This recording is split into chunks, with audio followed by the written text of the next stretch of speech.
ایک مرتبہ حضرت عمر فاروق رضی اللہ تعالیٰ عنہ نے ایک وفد بیت المقدس بھیجا۔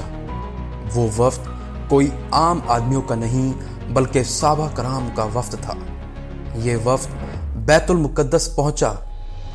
یہ اس دور کی بات ہے جب بیت المقدس پر پادریوں کا قبضہ تھا۔ حضرت عمر رضی اللہ تعالیٰ عنہ بیت المقدس کو پادریوں کے چنگل سے آزاد کرانا چاہتے تھے۔ صحابہ کرام نے پادریوں سے کہا کہ ہم امیر المومنین حضرت عمر فاروق کی جانب سے یہ پیغام لائے ہیں کہ تم لوگ جنگ کے لیے تیار ہو جاؤ۔ یہ سن کر پادریوں نے کہا کہ ہم لوگ صرف تمہارے امیر المومنین کو دیکھنا چاہتے ہیں، کیونکہ جو نشانیاں ہم نے فاتح بیت المقدس کی اپنی کتابوں میں پڑھی ہیں وہ نشانیاں ہم تمہارے امیر میں دیکھنا چاہتے ہیں۔ اگر وہ نشانیاں تمہارے امیر میں موجود ہوئیں تو ہم بغیر جنگ و جدل کے بیت المقدس تمہارے حوالے کر دیں گے۔ یہ سن کر مسلمانوں کا یہ وفد حضرت عمر فاروق رضی اللہ تعالیٰ عنہ کی خدمت میں حاضر ہوا اور سارا ماجرا آپ کو سنایا۔ امیر المومنین حضرت عمر فاروق رضی اللہ تعالیٰ عنہ نے اپنا 70 پیوند سے لبریز جبہ پہنا، امامہ شریف پہنا اور جانے کے لیے تیار ہو گئے۔ سارے صحابہ کرام حضرت عمر سے عرض کرنے لگے، حضور وہاں بڑے بڑے لوگ ہوں گے، بڑے بڑے پادری ہوں گے، آپ رضی اللہ تعالیٰ عنہ اچھا اور نیا لباس پہن لیں۔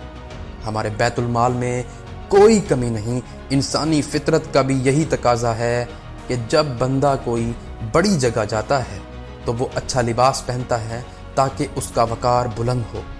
مگر اللہ اکبر، صحابہ کرام کی یہ بات سن کر فاروق اعظم رضی اللہ تعالیٰ عنہ کو جلال آ گیا اور فرمانے لگے کہ کیا تم لوگ یہ سمجھے کہ عمر کو عزت حکومت کی وجہ سے ملی ہے یا اچھے لباس کی وجہ سے ملی ہے؟ نہیں، عمر کو عزت حضور کی غلامی کی وجہ سے ملی ہے۔ آپ فوراً سواری تیار کر کے روانہ ہو گئے۔ جیسے ہی آپ رضی اللہ تعالیٰ عنہ بیت المقدس پہنچے تو حضرت عمر فاروق رضی اللہ تعالیٰ عنہ کا حلیہ مبارک دیکھ کر، سرکار اعظم صلی اللہ علیہ وسلم کے غلام کو دیکھ کر پادری حواس باختہ ہو گئے، تھر تھر کانپنے لگے اور حضرت عمر رضی اللہ تعالیٰ عنہ کے قدموں میں گر پڑے۔ ساری بیت المقدس کی چابیاں حضرت عمر کے حوالے کر دیں اور کہنے لگے کہ ہمیں آپ سے جنگ نہیں کرنی، کیونکہ ہم نے جو حلیہ فاتح بیت المقدس کا کتاب میں پڑھا ہے یہ وہی حلیہ ہے۔ سبحان اللہ! اس طرح بغیر جنگ کے بیت المقدس آزاد ہو گیا تھا، مگر ہم مسلمانوں نے عیاشیوں میں پڑھ کر دوبارہ یہودیوں کے حوالے کر دیا۔ اب عمر کہاں سے لائیں جو اپنے اوپر روٹی کا ایک نوالا بھی اس وقت تک حرام سمجھتے تھے جب تک کوئی مسلمان تکلیف یا کافروں کے نرغے میں ہو اسے آزاد نہ کروا لیتے۔